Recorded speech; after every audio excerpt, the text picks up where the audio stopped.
31, December 2025. The clock on the wall reads 11:58 p.m., but inside this room, time has already stopped working the way it does for everyone else, because this is the exact moment when a man who believes he is winning doesn't yet understand that the question about to be asked will quietly end his freedom forever, and for the first 20 seconds, everything still looks normal, his posture relaxed, his hands steady, his voice controlled, the faint confidence of someone who has rehearsed every sentence in his head 100 times, because he walked into this interview room believing one thing above all else, that intelligence beats authority, that preparation beats pressure, and that as long as he never loses emotional control, no one in this room can touch him. And that belief didn't come from arrogance alone. It came from experience, from years of manipulating conversations, steering narratives, reading people faster than they read him, and watching others crumble under stress while he remained calm, measured, almost bored. And that's why he sits there now with a barely noticeable smirk. Because in his mind, this isn't an interrogation, it's a performance, and he's already decided how it ends. Except what he doesn't realize yet, what he cannot realize, is that the most dangerous moment in any interrogation is not when a suspect panics, not when voices rise, not when accusations fly, but when everything feels easy, because ease creates carelessness, and carelessness creates cracks, and cracks are where the truth leaks out without anyone forcing it. And right now, as the year prepares to end outside, he believes he has survived the hardest part. He believes the detectives have. Nothing. He believes every answer he's given has landed perfectly. He believes the pauses were intentional, the explanations clean, the story consistent, and that belief is reinforced by the room itself. No raised voices, no slammed tables, no threats, no visible frustration, just two investigators sitting calmly across from him, listening, nodding, letting him talk, letting him feel in control. Because the most effective traps never feel like traps, they feel like victories. And that's why he keeps talking, expanding his answers, filling silence he should have respected, because silence feels dangerous to people who want control. And control is what he needs more than innocence, because innocence would require truth, and truth would require memory, and memory is where the first problem begins, because lies demand maintenance, and maintenance demands precision, and precision breaks down over time, especially under repetition, and this is not his first interview. It's his third, which means every sentence he speaks now must align not just with reality, but with the versions of reality he already invented, and the human brain is very good at creating lies but terrible at storing them perfectly, especially when emotion is involved, and emotion is always involved when the stakes are permanent, and the stakes tonight are permanent even if he refuses to acknowledge it, because outside this room people are celebrating a new year, unaware that inside this building a timeline is closing forever, and the detectives know this, and they also know something else he doesn't.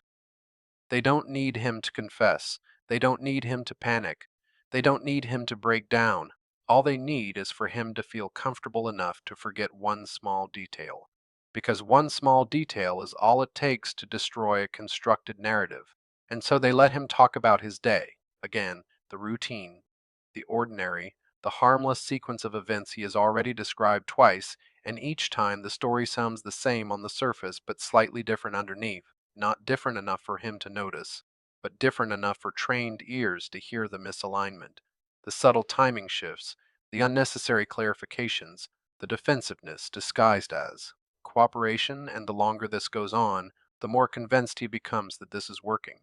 that they're running out of questions, that the case is weak, that the evidence doesn't connect, that soon they'll thank him for his time and let him walk out into the cold night air while fireworks light the sky, and he imagines that moment vividly, because imagination is safer than reality. And while he imagines it, one of the detectives glances at the clock, 11:59 p.m., and asks him to repeat a small, almost meaningless detail about where he was standing when something happened earlier that evening, and the question is asked casually, almost lazily, without pressure, without emphasis, and that's why it lands so cleanly, because he answers immediately, confidently, without hesitation. And in that instant, the year changes outside and inside the room. Everything changes too, because the answer he just gave doesn't match the version he gave before,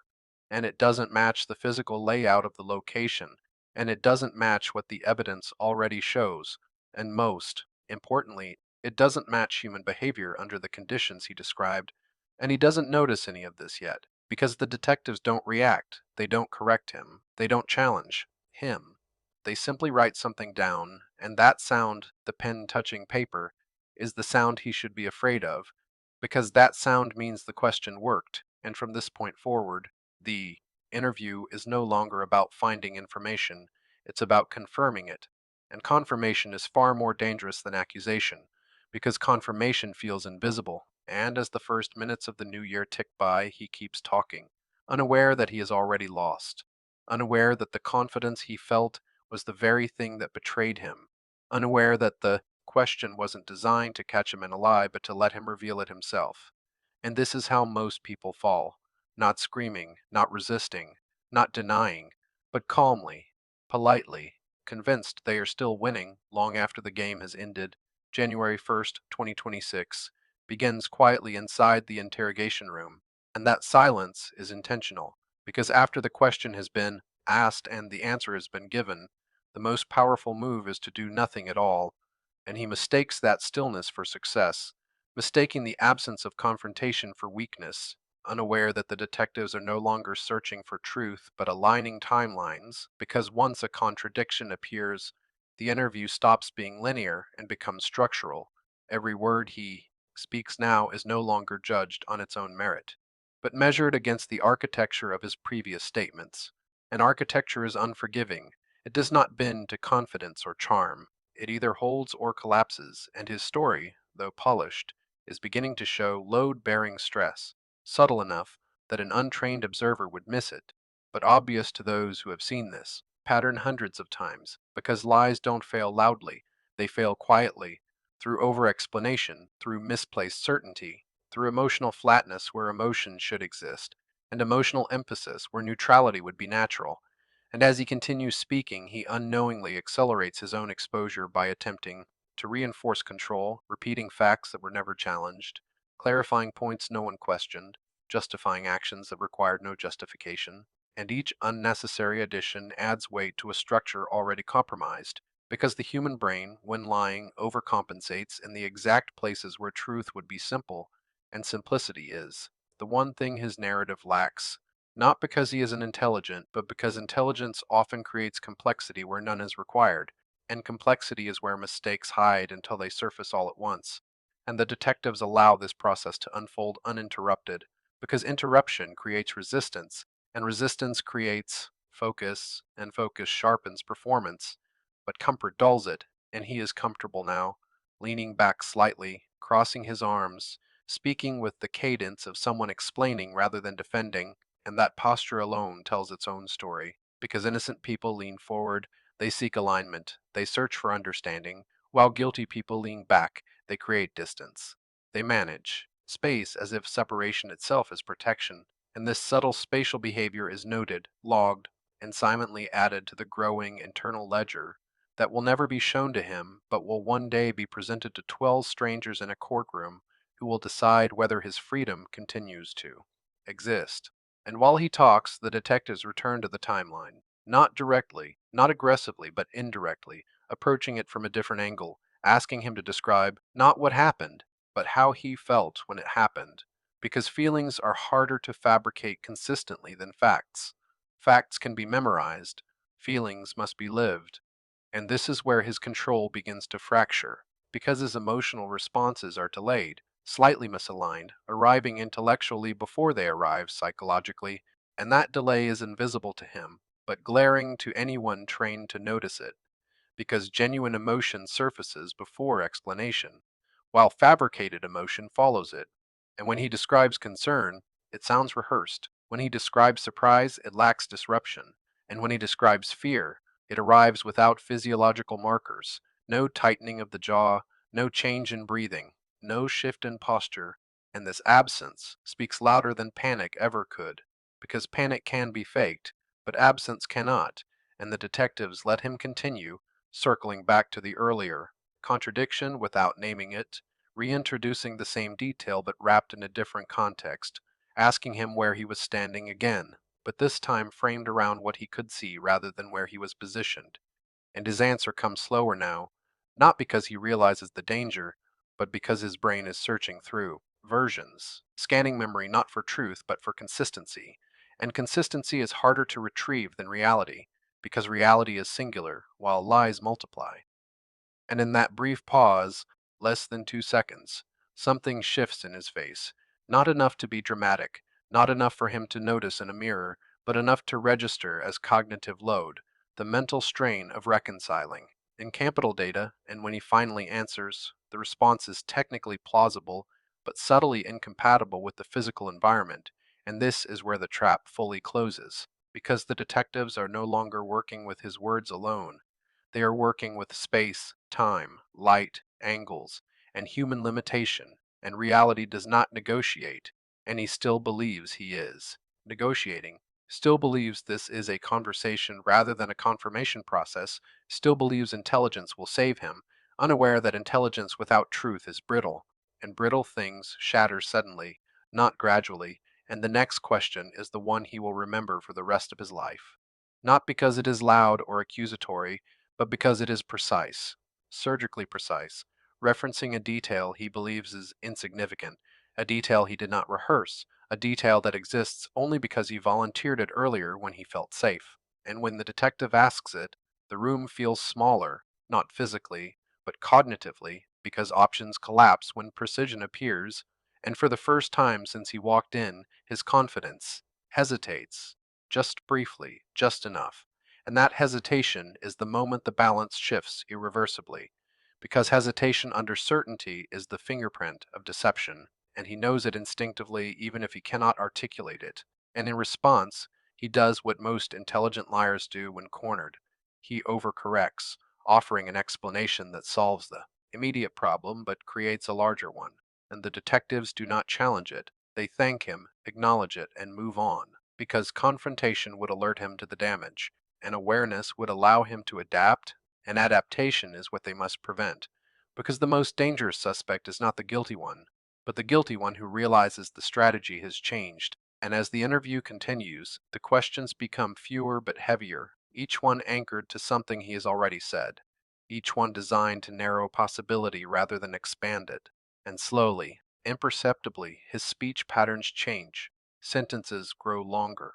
qualifiers appear, certainty gives way to probability. Phrases like, I think, as far as I remember, and if I'm not mistaken, begin to surface. And those phrases are not mistakes,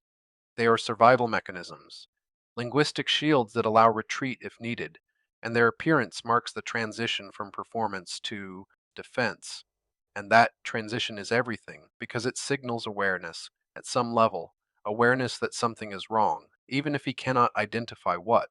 And by the time the detectives stand up and tell him they are going to take a short break, he believes the interview is ending, that he has endured the worst of it, that fatigue has set in and they will regroup later, and he watches them leave the room with a sense of cautious relief, unaware that the break is not for rest, but for alignment. Because outside this room, evidence is being reevaluated through the lens of his own words, and those words are now working against him more effectively than any accusation ever could. And when the door closes and he is left alone with his thoughts for the first time since the year changed,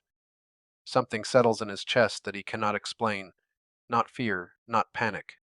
but something colder. The subtle recognition that the game may not be unfolding the way he imagined, that the confidence he relied on feels suddenly hollow, and that the question he dismissed as harmless may have been something else entirely, something designed not to expose him immediately, but to make everything else he says expose him slowly, inevitably, and by the time the detectives return, he will no longer be winning, even if he still believes he is, because from this moment forward, every answer he gives will tighten the boundaries around him. And boundaries, once closed, never reopen. When the door opens again, the room feels different, even though nothing visible has changed. And that difference is what unsettles him most, because human beings are exceptionally sensitive to shifts in power dynamics even when they cannot consciously identify them. And the detectives, returning to their seats, carry a quiet finality that did not exist before, a subtle efficiency in their movements, a calm that is no longer exploratory but procedural, and this is the moment when the interrogation crosses an invisible line, because earlier the questions were designed to invite, to encourage, to let him display confidence, but now they are designed to constrain, to narrow, to eliminate ambiguity one answer at a time, and he senses this change not as fear but as irritation,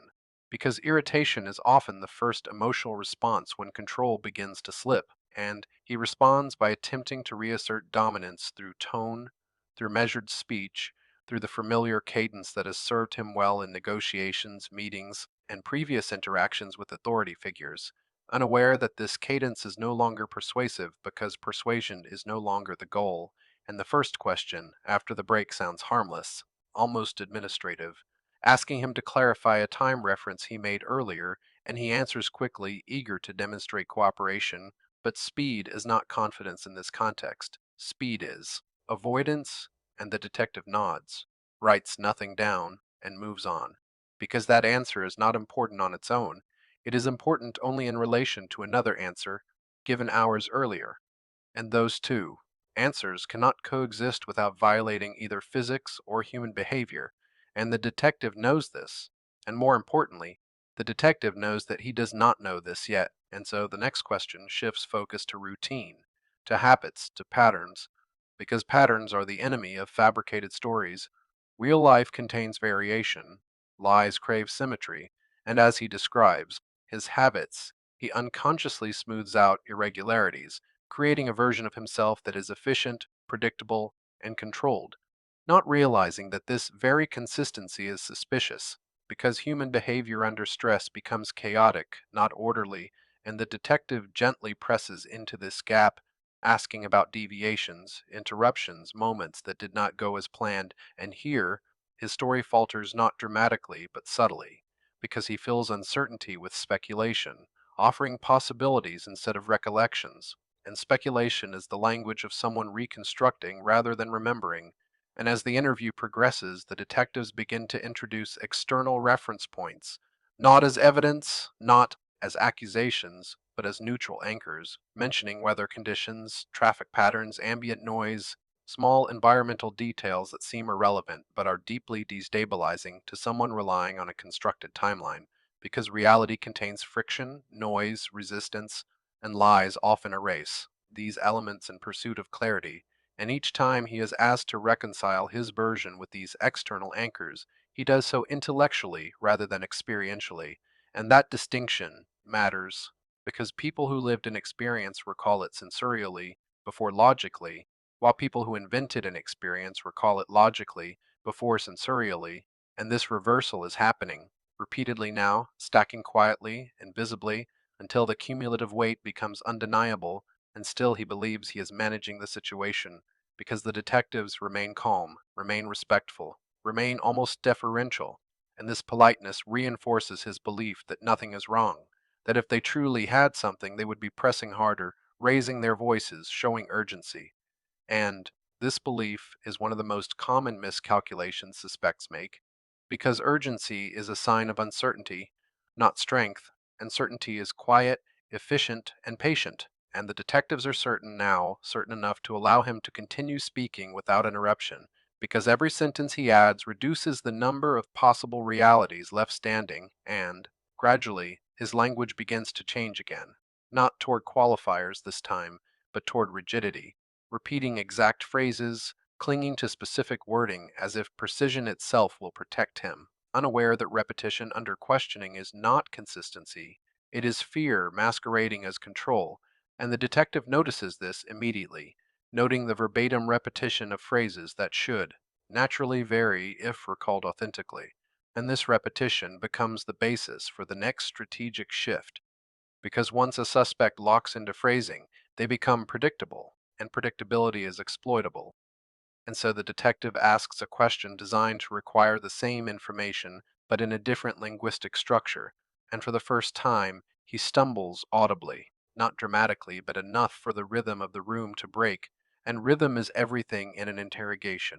Because once rhythm breaks, awareness follows, and awareness is dangerous for someone who is losing. And he becomes more alert now, sitting forward, uncrossing his arms, adjusting his posture, as a physical alignment will restore cognitive control, and this shift would appear positive to an untrained observer, but to the detectives it signals escalation, because posture shifts often precede defensive strategy changes, and they respond by slowing the pace further, stretching silence, allowing seconds to pass between questions, because silence is where people hear their own thoughts, and his thoughts are no longer aligned, and in that silence his breathing changes slightly, not enough to be obvious, but enough to indicate increased cognitive load, and when the next question comes, it is the simplest one yet, asking him to confirm something he has already said multiple times, and he confirms it, perhaps too emphatically, because confirmation feels safer than exploration, and that confirmation is the final piece needed to collapse the structure entirely,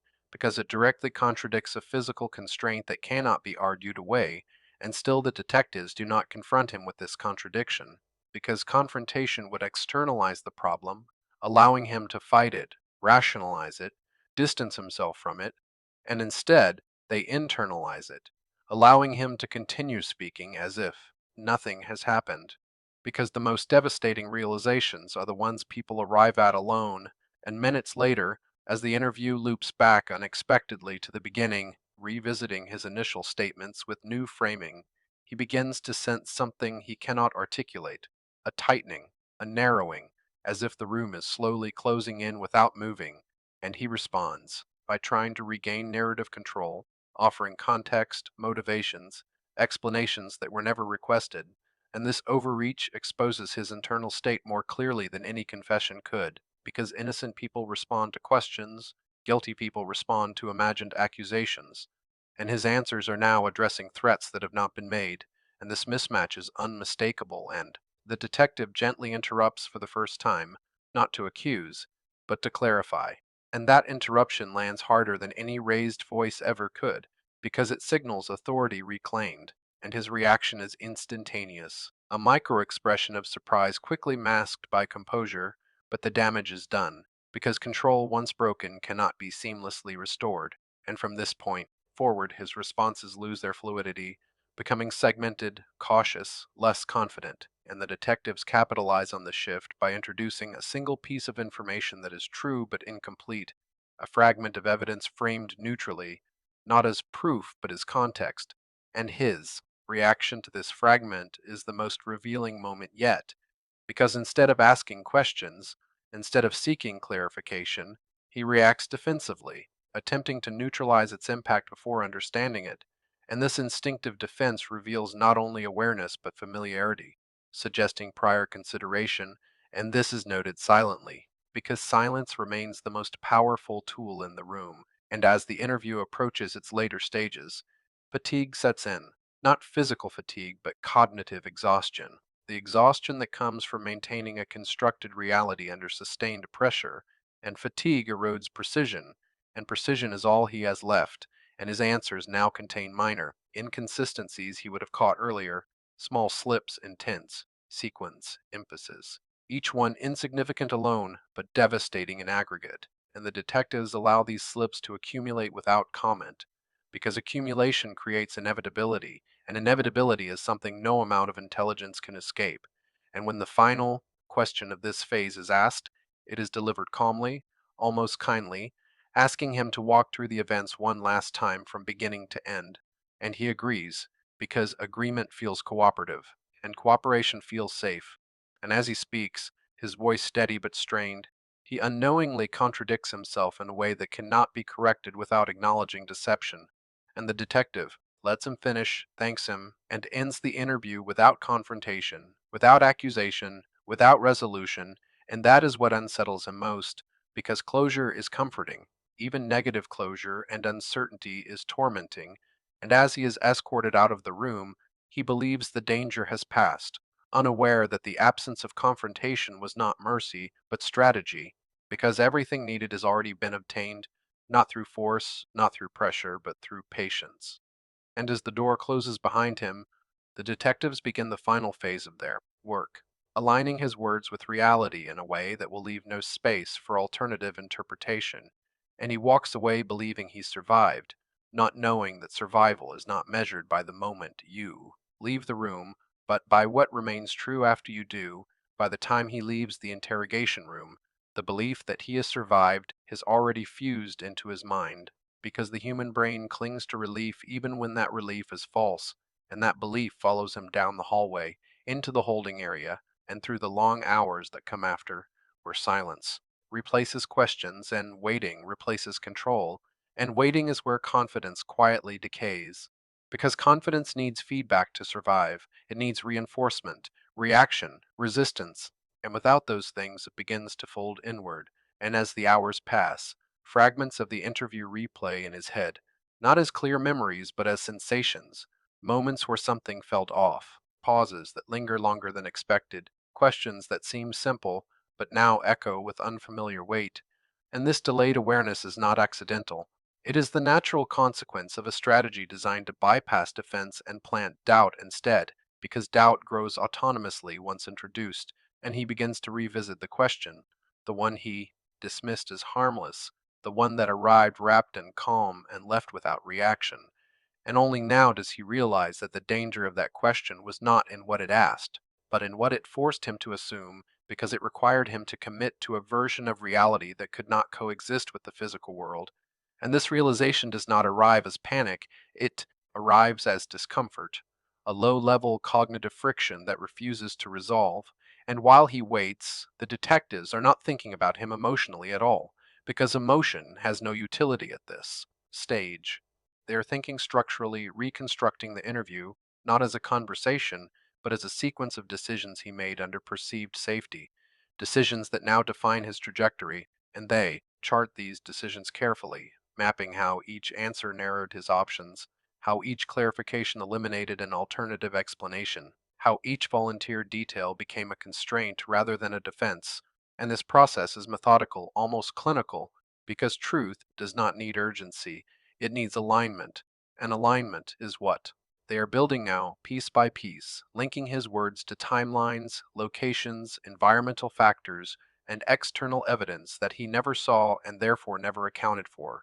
And this is where the final imbalance becomes undeniable. Because lies can survive in isolation, but they collapse under integration, and integration is relentless. And hours later, when he is informed that further questioning will continue another day, he interprets this as uncertainty on their part, as hesitation, as proof that nothing definitive exists, and this misinterpretation becomes his final psychological error, because it encourages him to rehearse rather than reflect, to reinforce his narrative rather than examine it, and rehearsal without truth only hardens inconsistencies, making them more brittle. And when the next interview begins, days later, the room is the same, but the tone is not. Not because the detectives have changed their approach, but because the context has changed. And context is everything. And this time the questions do not circle, they anchor, they reference his own words with precision, not as challenges, but as confirmations, asking him to agree with statements he himself made. And agreement feels safe, because denial would imply guilt, and so he agrees, again and again, unaware that each agreement is a nail sealing a structure he can no longer escape. And when he is finally confronted, not with accusation, but with inevitability, it does not come as a dramatic reveal, but as a quiet presentation of alignment, showing how his own narrative intersects with reality in only one possible way, and that is the moment his confidence collapses completely, not outwardly, not explosively, but internally.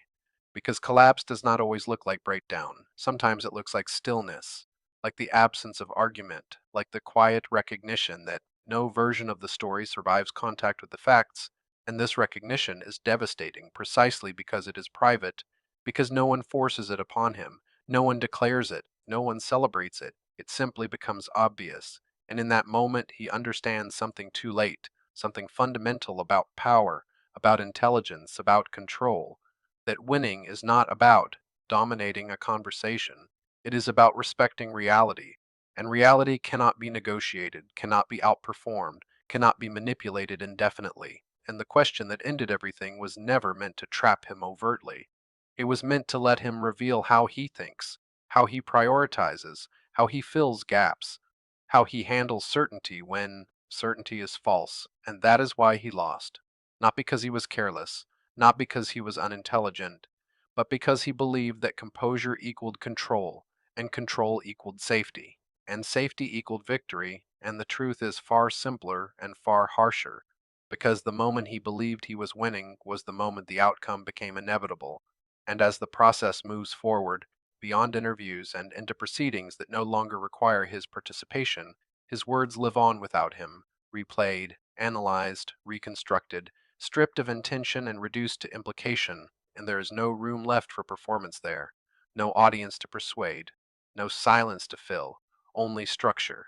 And structure does not care what you believed, only what you committed to. And this is the quiet end of his story, not marked by shouting or resistance, but by the slow realization that the question he underestimated did exactly what it was designed to do, not by exposing him immediately, but by making every path forward lead to the same place. And that place was never visible to him when he still believed he was in control, because control is the illusion that blinds people to inevitability, and inevitability is what always wins in the end.